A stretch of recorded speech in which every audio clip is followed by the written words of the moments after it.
लेकिन अब सुविधा जोखिम में बदल गई है, क्योंकि एक के बाद एक बैंक धोखा दे रहे हैं और अपने उपभोक्ताओं को झटका दे रहे हैं। अब सवाल यह है कि जनता की कमाई बैंकों ने कहां लुटाई है?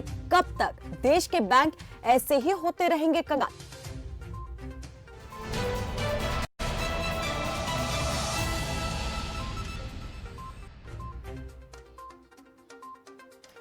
पहले पीएनबी, पीएमसी, यस बैंक और अब लक्ष्मी विलास बैंक।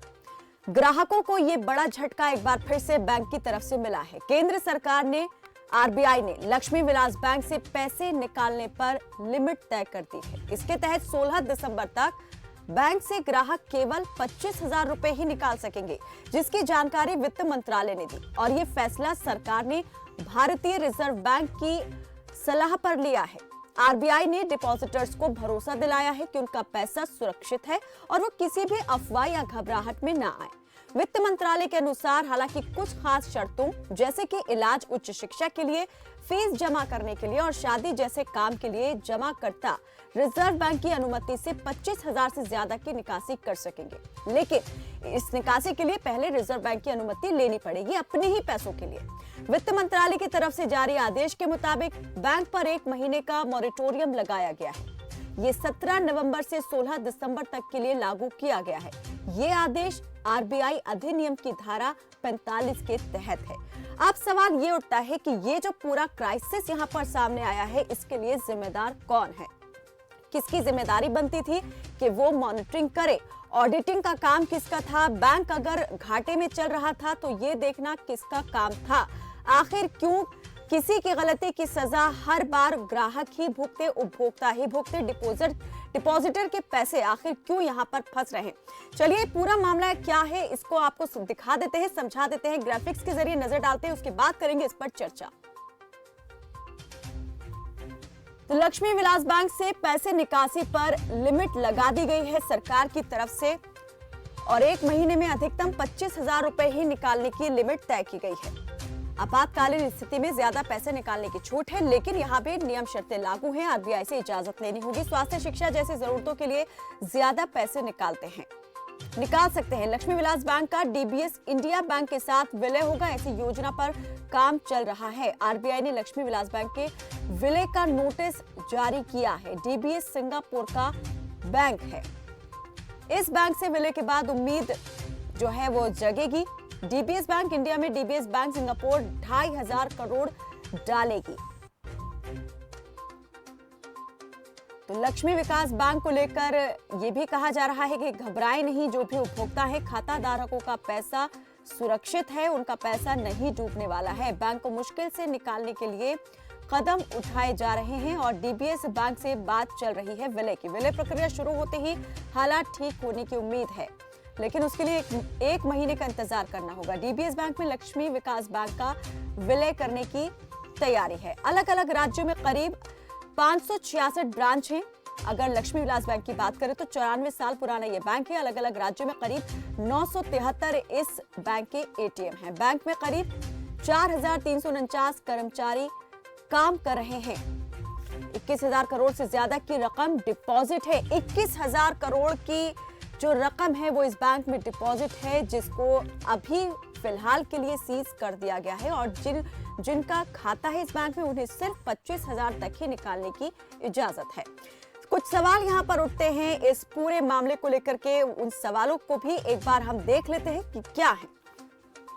डिफॉल्टर पैसे चुराए, ग्राहक हमेशा यहाँ पर उसकी सजा भुगते। बैंक की गलती की सजा जनता को क्यों? जनता के पैसे की लूट का जिम्मेदार आखिर कौन?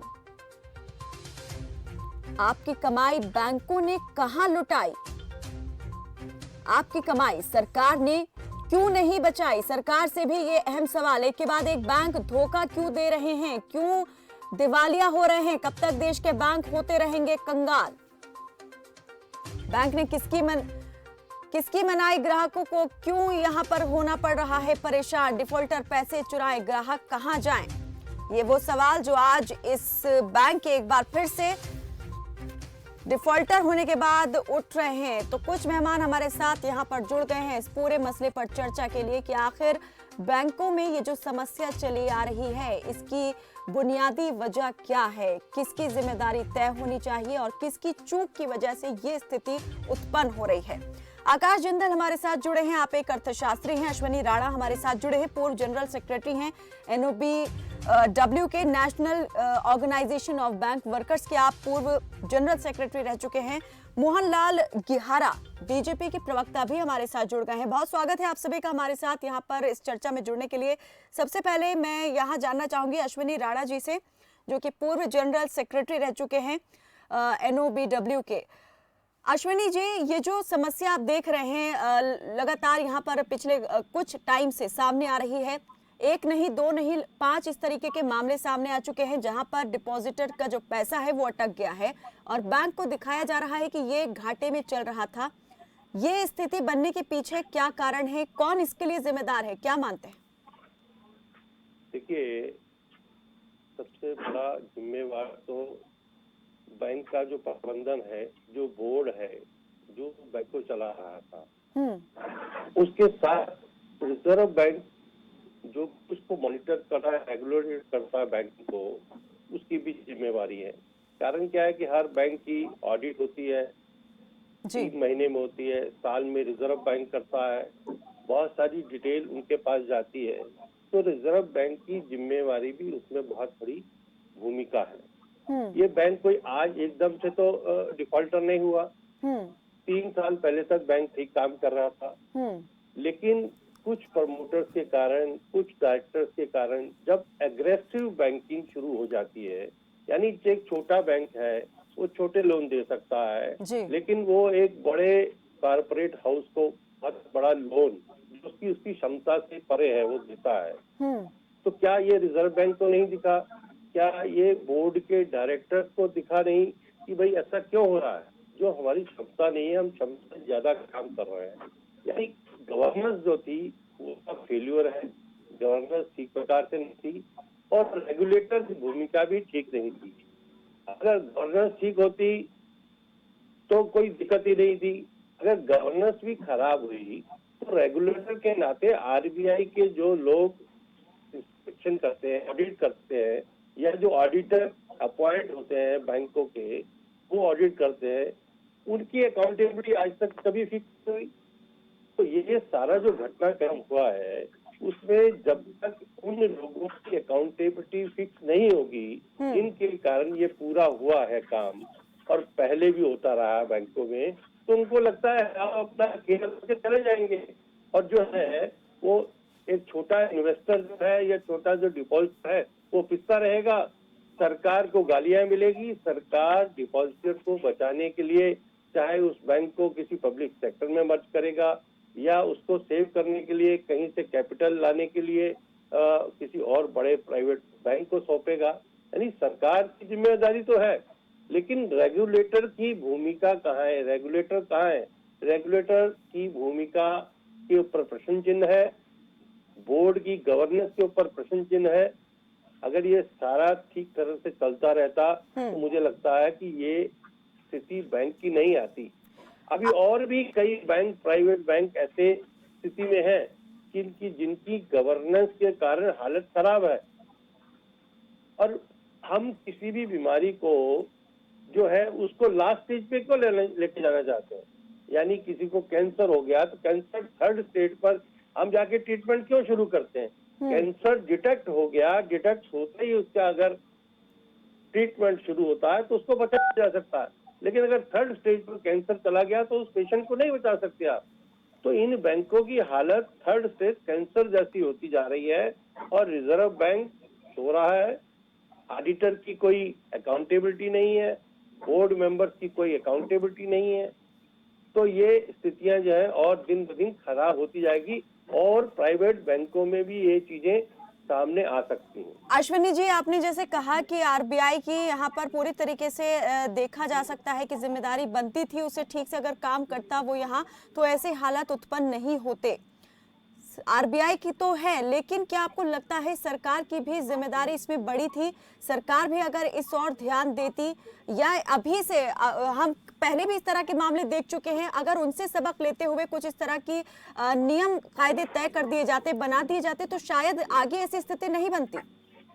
नियम कायदे हैं, सरकार सीधा सीधा हस्तक्षेप नहीं करती।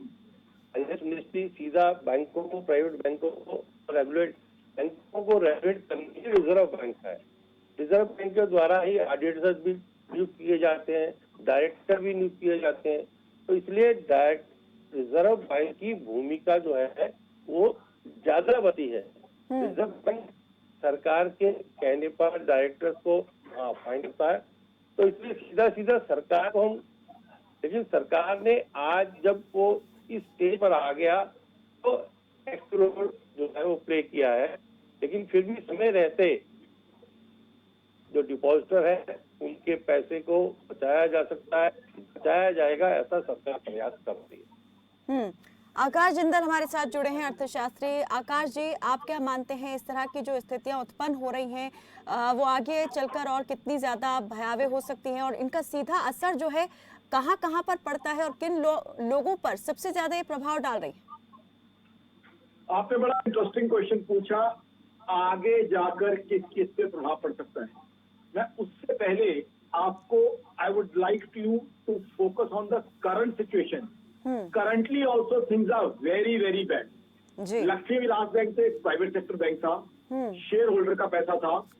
दूसरी बात ये आ जाती है, बहुत से हमारे नेशनलाइज बैंक हैं जिनके अंदर ह्यूज एनपीएस है, बहुत मोटी मोटी अमाउंट के बैड लोन्स हैं। एनपीएस दर्शकों को आम भाषा में समझा दूं कि जो बैंक ने कर्जा दिया और लोगों ने उस कर्जे को वापस ले लिया। ऐसे ऐसे केस मेरा ख्याल आज हर हिंदुस्तानी को पता है।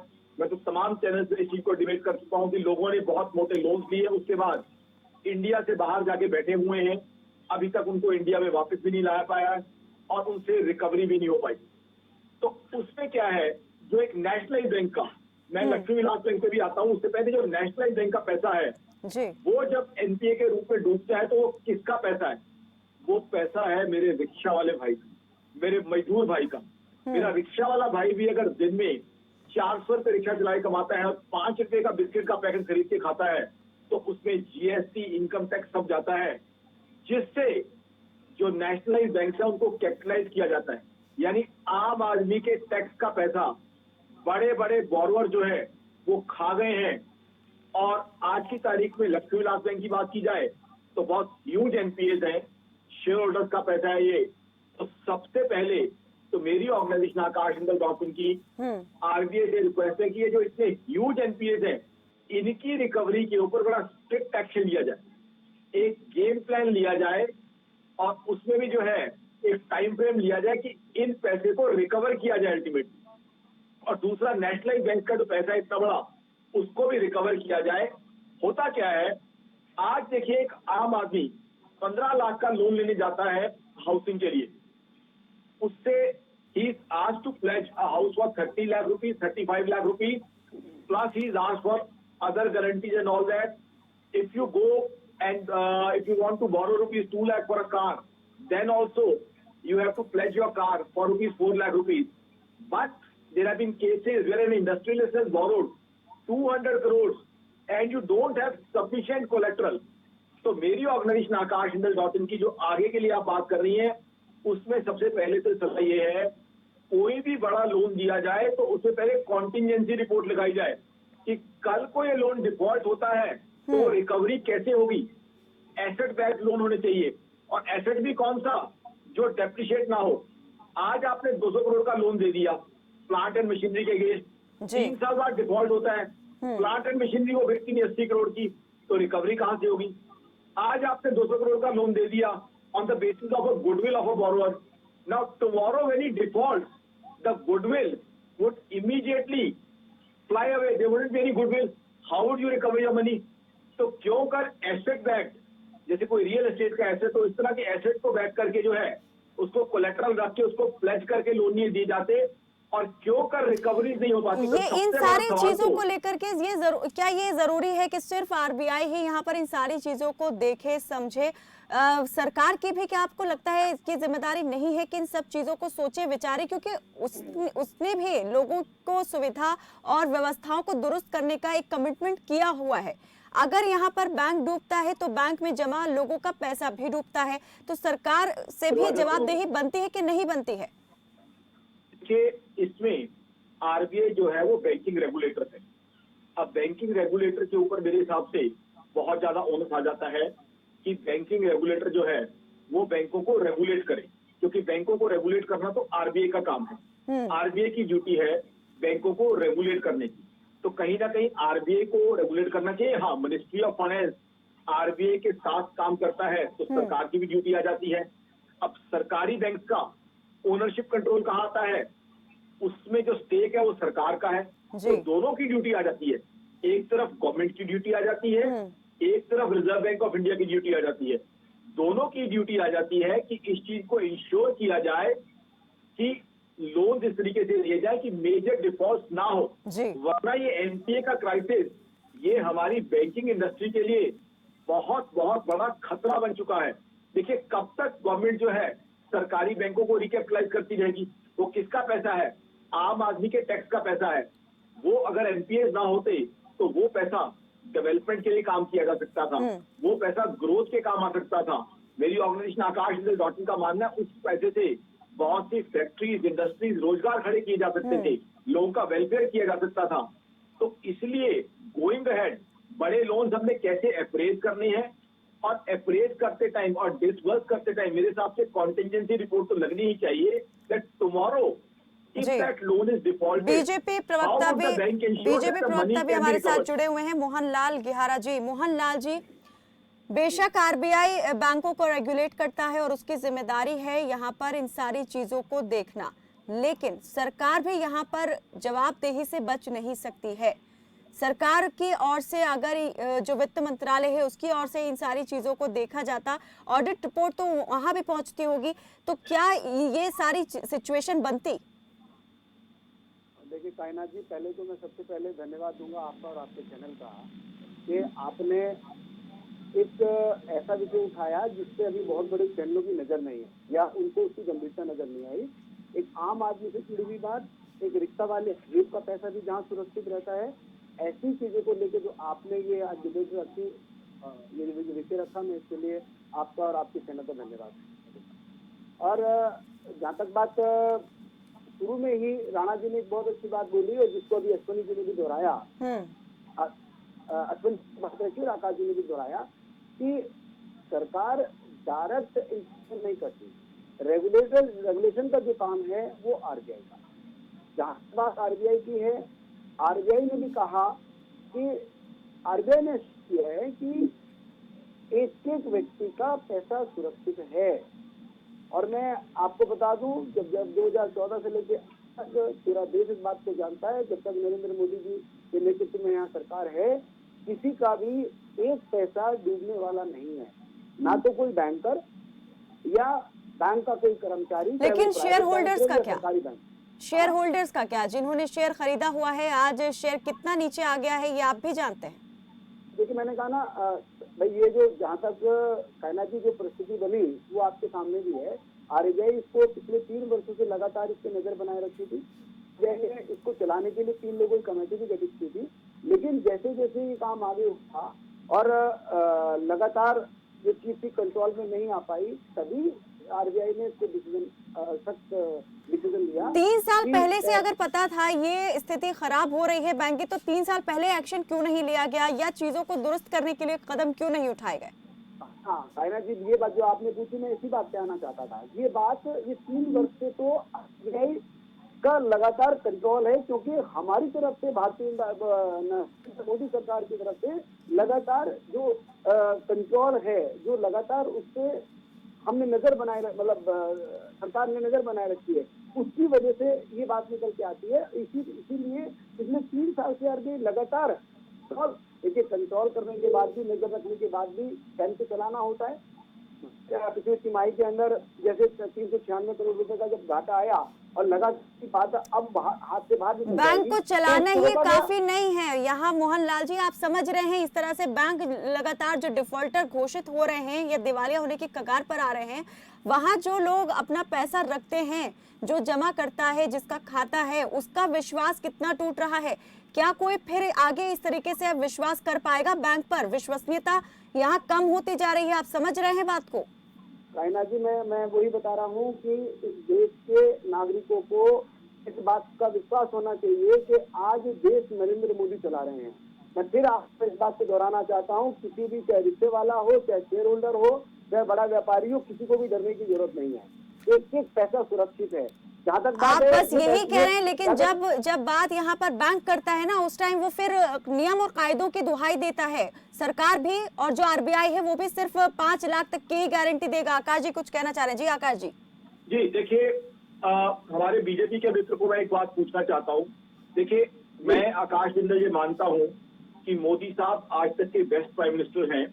उनके अंडर हमारी इकोनॉमी 5th लार्जेस्ट इकोनॉमी बनी, बहुत अच्छा ग्रो कर रही है। लेकिन मेरा सवाल ये है कि जब नेशनलाइज बैंक का पैसा डूबता है और आम आदमी के टैक्स से उस बैंक को रिकैपिटलाइज किया जाता है, तो वो स्थिति कैसी है?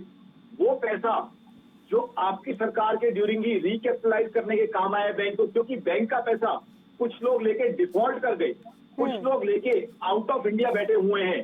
तो वो जो आम आदमी का टैक्स का पैसा है, which could have been very well used to build an industry, to give employment to people, to construct more roads and highways, that money is going to fund those defaults which have been committed by huge borrowers. And we all know the names of big borrowers who have borrowed money from banks and they are now not in India. They are sitting abroad. Till now, we have not been able to get them back to India. वो जो बड़े-बड़े defaulters हैं, they are still outside India. They're comfortably sitting outside India. We have not been able to get them back to India. तो ये चीजें मैं जानना चाहूंगा। वो जो डिफॉल्ट हुए हैं, उस डिफॉल्ट का आम आदमी के ऊपर असर रहा है। आम, जैसे मैंने बताया, एक मेरा रिक्शा वाला भाई, एक मेरा मजदूर भाई जो टैक्स देता है, जो परचेजिंग करता है उसके थ्रू, चाहे वो इनकम टैक्स नहीं देता, लेकिन वो जीएसटी देता है। बिस्किट का पैकेट खरीदता है तो बिस्किट मैन्युफैक्चरर इनकम टैक्स देता है। वो पैसा आप रिकैपिटलाइज करने में लगाते हैं बैंक को। वो क्यों? क्योंकि इतने बड़े बड़े डिफॉल्ट हुए हैं, तो वो रिकवरी जो है कम होगी। और वो जो बड़े बड़े बोरोअर्स बाहर बैठे हुए पैसा लेके, उनको कब वापस लाया जाएगा? This is what I want to know. Akash ji, जैसे मैं आपकी दोनों बात, मैं आपने 3 बिंदु रखे हैं और मैं तीनों बिंदु को अलग बारी बारी बताता हूँ। तो मैं फिर अपनी बात दोहराता हूँ कि इस देश का नागरिक जिसका भी पैसा लक्ष्मी विलास बैंक के अंदर है, वो इस बात से बिल्कुल ना घबराए कि उसका एक नया पैसा भी डूबेगा, जैसा आरबीआई ने भी इस बात को सुनिश्चित किया है। जहां तक बात है, जो लोग बड़े डिफॉल्टर्स जो विदेश लेके बैठे हैं, पैसा यहाँ डिफॉल्ट करते हैं, उसके बाद विदेश भाग जाते हैं, आप, मैं और पूरा देश जानता है कि उन डिफॉल्टरों की क्या स्थिति है। उनको लगातार उनसे पकड़ दिन पे दिन, प्रतिदिन पकड़ मजबूत होती चली जा रही है और आज नहीं तो कल वो देश के अंदर आएंगे और उनसे ये मोदी सरकार पाई पाई का हिसाब मांगेगी। सर, वो दिन जब आएगा तब आएगा, लेकिन आज जो लोग परिस्थितियों से जूझ रहे हैं, मुश्किलों का सामना कर रहे हैं, उनका क्या? जिंदगी भर की कमाई बैंक में रखते हैं, अगर वही कमाई पता लग जाए कि यहाँ सीज कर दी गई है, और कहाँ फिर वो हाथ फैलाए? ये नहीं होगा। ये मोदी सरकार है। यहाँ गरीब, यहाँ लोगों को उठाने के लिए 3 लाख करोड़ रुपए का पैकेज देती है कोरोना काल में सरकार। 80,000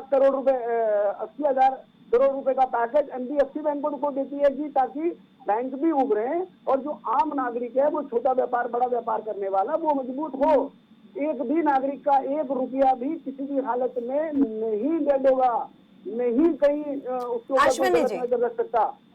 ये मोदी सरकार है। और ये जहां तक बात, ये जो अभी हो रहा है, ये आज का काम नहीं है, ये 6 वर्षों का नहीं, ये 10 वर्ष पहले, 12 वर्ष अश्विनी जी, अभी जिस तरह मोहनलाल जी ने कहा कि बैंकों को भी लोन दिया गया, ये जो उस समय का, ये जो सब डिफॉल्टर उस समय के हैं, जब फोन पे बैठे बड़े अधिकारी को फोन जाया करता था राजनीतिक लोगों की तरफ से और उनके लोन फोन पे हो जाया करते थे, ये उस समय के डिफॉल्टर्स हैं। लेकिन हमारी सरकार और मोदी सरकार की मुस्तैदी की वजह से आज कम से कम ये चीजें सामने आती हैं।